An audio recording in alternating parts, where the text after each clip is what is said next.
Unajua watu wengi wanakosea wapi kwenye utafutaji? Wanakosea pale wanapomtegemea yule aliyechomekea ofisini anayelipwa na serikali, akishalipwa mwisho wa mwezi tarehe 30 ndo aje akulipe wewe. Hapo unafeli sana. Yule anaweza asilipe mwisho wa mwezi akaunganishiwa miezi miwili. Hasa akiunganishiwa miezi miwili, tegemea wewe utaunganishiwa miezi minne. Hapo kuna maendeleo kweli au unajichelewesha?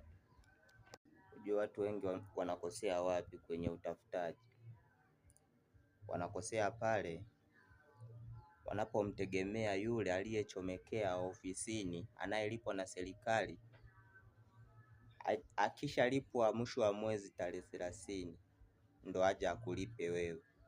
Hapo unafeli sana. Yule anaweza asilipe mwisho wa mwezi akaunganishiwa miezi miwili.